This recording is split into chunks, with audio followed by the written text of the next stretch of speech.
2006 when I signed. You know the funny thing about these gloves? Nike didn't even make those gloves. The ones coming in were red, and I thought, Dale, I better not wear red gloves at Goodison Park. So I begged and pleaded, and I said, listen, I know, just make me some new ones, please. And they made me some blue gloves, which was, I think, a good omen at the time. And the kit was baggy and a little bit of hair on my head. Now shaken up for the mighty Blues for Everton today. Number 24 and a big Goodison Park welcome to our goalkeeper, Tim Howard. You know, David Moyes and I spoke probably just towards the back end of the season of 2005, 2006, right before the World Cup. And, you know, it was time for me to go out on loan from Man United, and there was a couple teams, and once Everton came in, I actually bought this jersey for my son, who was probably about 9 months old. I spoke to David Moyes on like the Wednesday before the season finished. I somehow got a kit across for my son, and he wore it all summer. I was bought in right from day one. I didn't even kick the ball for Everton yet. I wanted to get to Everton and, you know, get back to who I thought I was and continue to grow as a goalkeeper. I wanted a home, to be quite honest, and that's really what I was looking for. And it happened from day one, so I didn't have to look very far. Yakubu against Howard once again. Yakubu, oh, and this time it's saved. He went the right way. What a day, what a day. Cup semi-final against Manchester United, 2009. Penalty kicks, slayed some demons that day. It was, you know, anytime you play against your former team, and it's the mighty Manchester United, we weren't expected to win, and here we are in a penalty shootout, so that was fun. It was a culmination of knowing I made the right decision. You know, Everton's always been the right decision, but at that moment it was, you know, it was only a couple of years into it. So if Phil Jagielka scores this, Everton are through to the FA Cup final. Here he comes, he's going to blast it, and he's scored! And Everton are through to the FA Cup final! They've done it! It was people like Alan Stubbs and Tony Hibbert and Leon Osmond that when I got to the club, I lent on them so much, and you know, Hibbo doesn't say boo, so I think Hibbo came to like me in the end, and I loved Hibbo just for his grit and his character, and like these moments meant everything because he was only ever a club first guy, and so obviously Julian Lescott was a dear friend of mine as well at the time, and Stephen Pienaar was our, you know, back then was our magic maker. That was it. You know, we didn't have many of them, so it was give the ball to Stephen, let Bainesy get over it, you know, get around the end and see what happens. Oh, blustery night that was when I scored against Bolton. We lost that game. Everyone always says, listen, we lost the game. Send it back to their keeper, Tim Howard. It's another really long clearance, and Howard has scored. Stuck my foot through it, and it was blowing a gale, in fairness, and Dennis, I think Dennis helped. He should have got the assist because he was the one running. If he wasn't running, keeper doesn't come out. But man, it hit the ground and went in. I didn't know what was going on. I didn't know how to celebrate, and it's a bad look, man. It's one of those things where if someone scored on me, I'd actually walk off the pitch. To be fair, I really genuinely would. So yeah, I didn't want to show anybody up. And again, I didn't. Now, if I scored again, now that I'm done playing, I would definitely celebrate because I know they don't come very often or at all.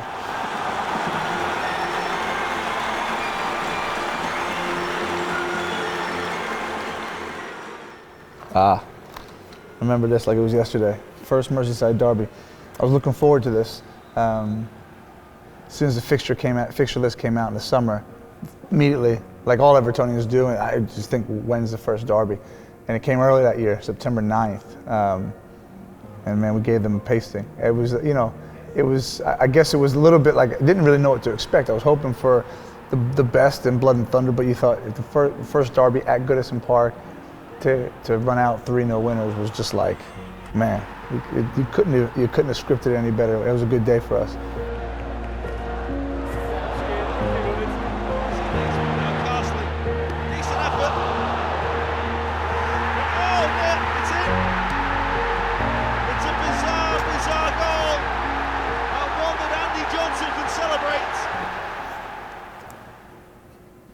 Wow, yeah, you know, that was crazy. That was when City stopped becoming, you the has-beens and the yo-yo team, and they started pumping a bunch of money, and it was like the glamour club to go to.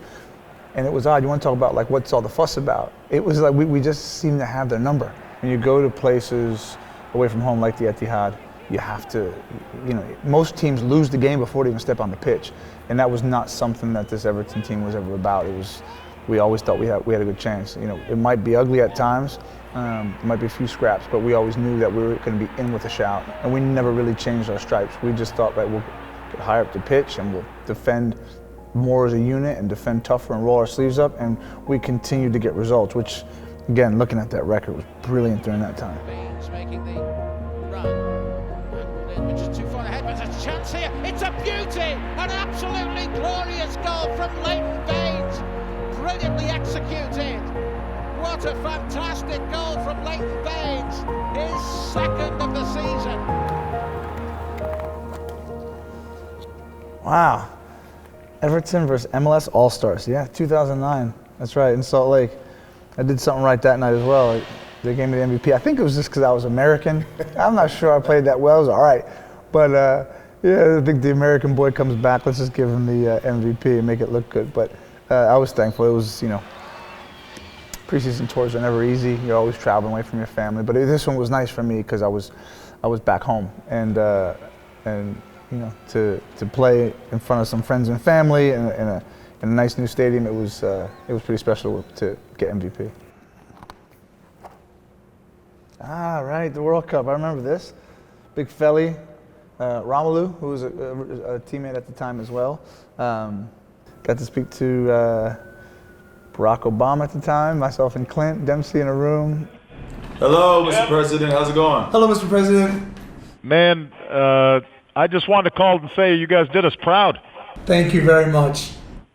Everything happens so fast at the World Cup. It's go, go, go. And I remember our press officer calling us down, myself and Clint Dempsey. Said, "Come on down. The president's on the line." You think, "President of what?" Oh, right, okay. So you get in the room, and yeah, you're trying to recognize the voice. You're like, yeah, this is actually him. It's crazy. Yeah, no, you guys just did great, and as somebody whose first sport was soccer, although I was never that good, to see the way you guys captured the hearts and imaginations of the whole country is unbelievable. Listen, let me tell you, when the President of the United States calls you, just don't say a lot. You just shut up and say yes, sir, no, sir. You try not to screw it up because you're going to say something dumb and then it's forever. Tim, I think I don't know how you're going to survive the mobs when you come back home, man. You're just like you're going to have to shave your beard so they don't know who you are. I was able to have that type of career moment against friends. It was Kevin Morales and Felly and Romelu. These were all Everton teammates who I loved, and so it's never easy to lose, particularly in that fashion. But it was still a pretty special moment. Moisey. He was David Moyes, the greatest manager I ever played for. He loved us. He loved the club, and I had been a lot. He knew how to get players in the door who cared about the club. He scouted some, from the lower leagues, AJ, Joel Lescott, Jagielka, players like myself who didn't make it at Man United, who needed a fresh start, and Phil Neville as an example of that, and Seamus Coleman for pennies on the dollar, right? And so he had to bring in character guys. He had to bring in guys who could play multiple positions because he had the ability to bring these players in. He would tell us, "I brought you here." Like, he would sit in a room and there'd be 18 guys. He said, I brought you here. Like, you go out there and you don't run and you don't fight, it's on me. And he never let that happen. And he was a guy who I relied on as a father figure, as someone. Like, I don't think I've ever respected a man or a human being in my life more than I respected David Moyes, and never wanted to let him down. Played through everything. One, because I wanted to play for the club. Two, because I didn't want to let him down, and that accountability factor that he gave me, I never wanted to disappoint him. But yeah, there was times when I did, and he let us know about it.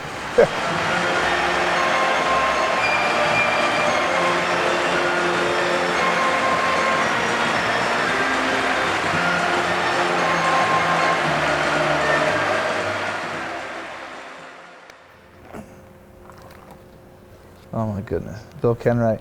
I actually spoke to Bill not long ago, and you know, someone who is a diamond, someone who means so much to the club and so much to me personally. And I think you see the players that came along through his time speak so fondly of Bill Kenwright. Just a heart of gold. You know, he cares more for the players than a lot of people do, and always looks after us. Always a kind message. Yeah, I think he's what a chairman should be. I do. I think when you buy a football club or you are in a very high-ranking position in a football club, I think you should care a lot. Yeah, of course, it's a business, right? You have to move players on, you have to move people on, you have to make dollars and cents out of things. But I don't think there's anybody who cares about Everton Football Club, or chairman cares about their football club more than he does, Everton.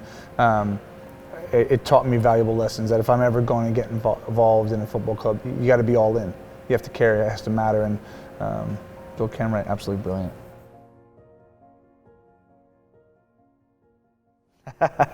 Hi guys, I'd love to see the stats on.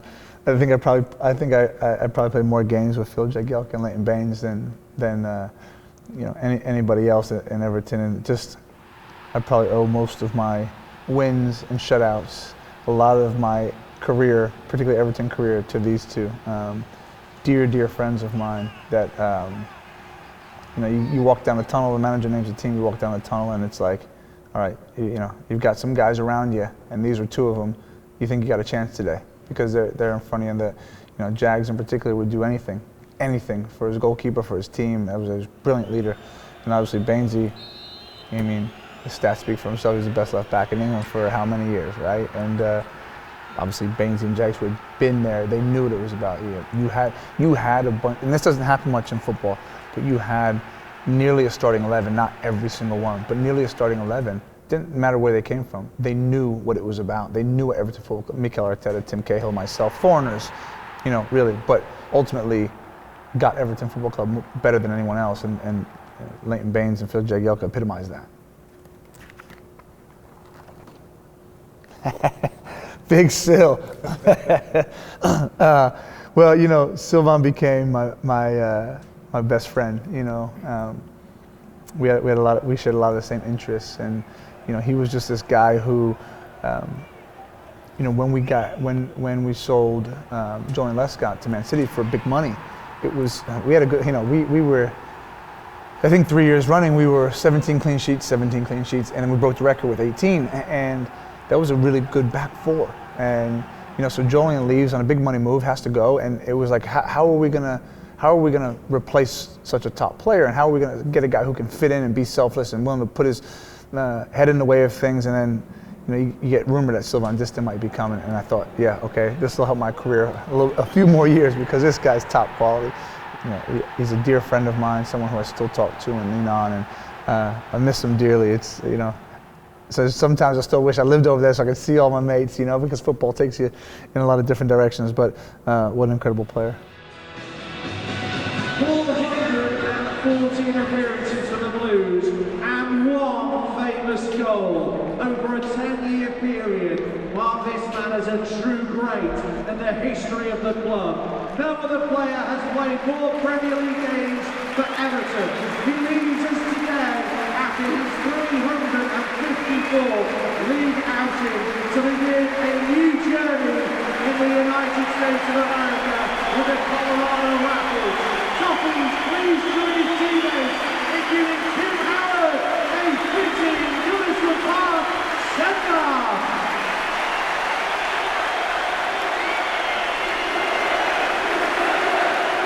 Yeah, my last game against Norwich, I was looking forward to it because I didn't know what the end was going to look like, and you can never script it. But like for me, this was probably one of my single greatest moments in football, just in terms of memories. When we walked down the tunnel at Goodison, I never touched the sign, never ever, because when I looked at Alan Stubbs in my first game, and Tony Hibbert and Leon Osmond, those were Evertonians, and they always touched the sign, and that was special to me because I knew what it meant to them. And I saw players come and go through Everton who were a bit of actors, who kissed the badge and touched the sign, and then they came and went, and it meant nothing to them. And so I always kind of wanted to, the reason I never touched it is I wanted to always continue to drive myself forward. I always wanted to make sure I knew in my heart that I had to continue to earn the respect of Evertonians, and that stuck with me to the end. In fact, I think on this last day, when I had the Guard of Honor and my farewell, I actually did kiss the badge because it was the last time. I'd never done it before. I thought it was something in football that was wishy-washy, that people just do it to, make people like them, and that was never for me. But that was a culmination of an incredible love affair that never ended. You guys have given me the privilege and honor to play for this amazing club. This is 2006. It's become my life.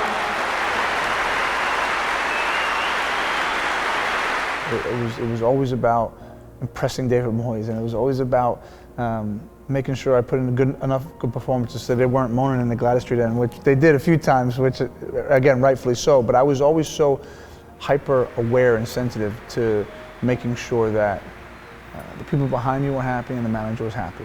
And I'm proud of that, because ultimately what happens is you get your head down and you work hard and you care.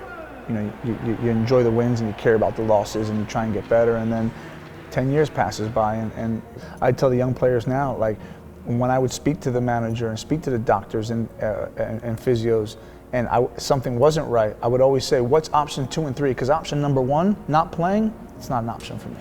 It's not. It just simply never was.